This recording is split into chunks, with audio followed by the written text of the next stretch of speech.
Alright, welcome back everybody, and we are on the red part of this mission, and Amanda is cooling off. She's pretty much been in the oven twice now. She's got probably about 3 to 4 more trips depending on how well her color take.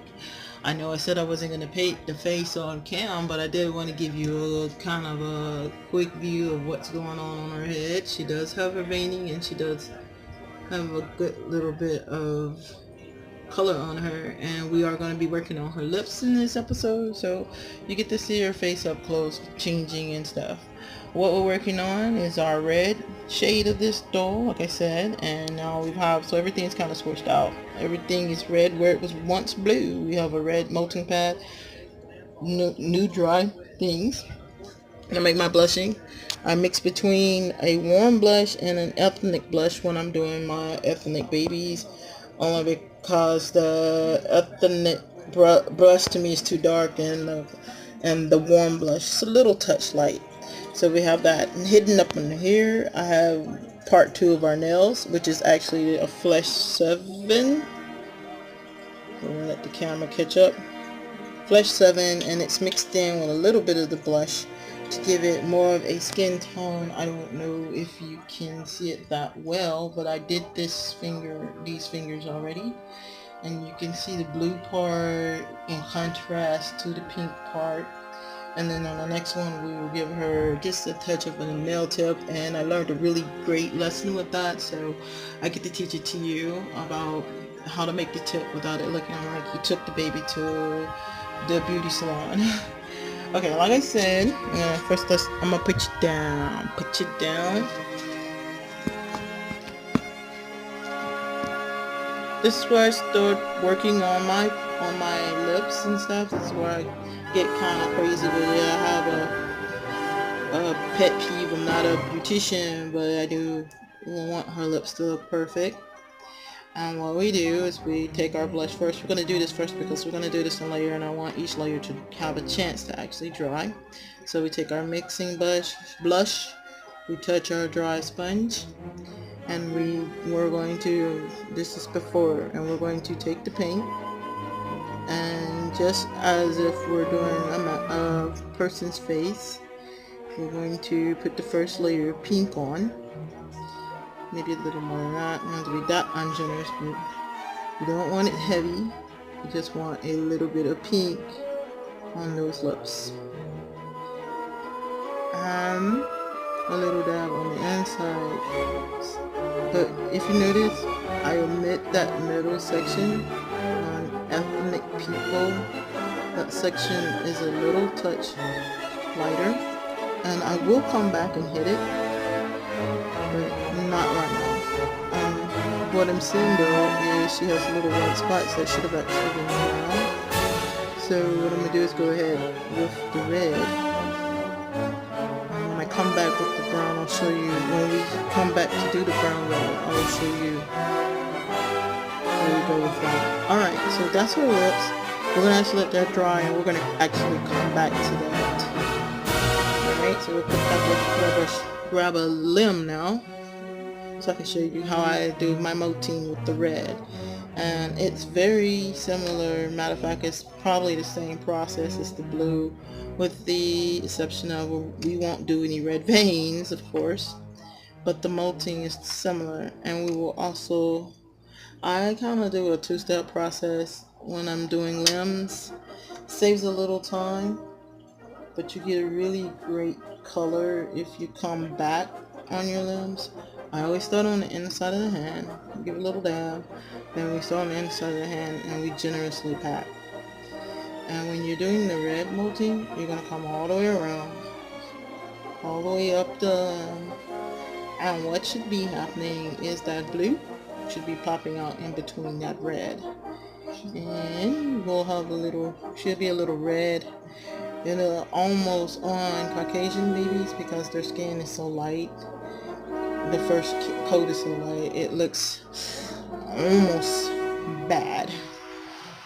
And then you come back. That was kind of quick. Then you come back, stir it again, add more paint to your brush, to your spongy sponge, and you go on her inner hand again, because it's supposed to be a little redder than the rest of her arm. But you don't want to overdo the redness. You don't want to make it look like she was holding something too tight and now her hand's red. So, and when it dries, her hand will look similar to my hand. Now, for the nail trick, it's layer number 2 for this limb. So layer number 2 is for us the nail trick. We take the flesh / blush and we bring it all the way down.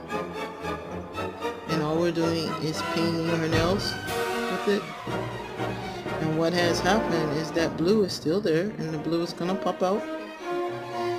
So we bring that down on the other two nails. We want to get a little bit more of the blushing color in there, and paint it all the way down. And you will not get that brown that you see on manufactured babies. And then you let it kind of dry, but not really. And then we dab. Of course, we give it a little dab. And when it dries, you will have a little bit of darkening in the back, but you'll have a very pretty pink nail in the front. And we'll do that a good to every nail. I want to check these again. I think I like them. Okay. So now we'll come back to our lips real quick. Not real quick, really quick. But we'll come back and we'll do a second coat. First coat has dried a little bit, has had a chance to settle, and repaint her lips. Take your time. There is no hurry. There is no magic amount that you would use, but when you paint it and it gets to that, whoa, that looks good, then you stop. But you don't have to load on your paint. You just have to make sure that you put it in there so that she has nice lips that pop out. And then always make sure that you're drying and dabbing. You don't want it to drain, and you don't want it to look like it's all caked in between her little lip folds. And then we're going to let that dry one more time, and we're actually going to come over the whole nail. I'm sorry, not the whole nail, the whole lip this time, so that she actually has color in the middle, but not as bright as the rest of her lips.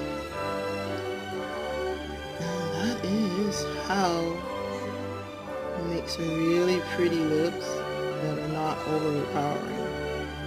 And when I do paint her face again, I will begin to bring the brown towards her lips, and it's kind of like a seal to give that, like it rolls in there.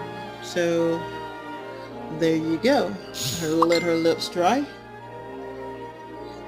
and that is how I do the lips. And we got the molding and the nails done. I will continue to all the other limbs, and we'll pop her back in the oven for another 8-minute tour, and I'll come back one more time today and show you the final couple of coatings of paints and how I do that. And then we're gonna actually let her dry for a couple of days. But so stay tuned, and thank you for watching this video, and happy painting. Don't forget to hit like. If you haven't subscribed, don't forget to subscribe. Alright guys, y'all have a great evening.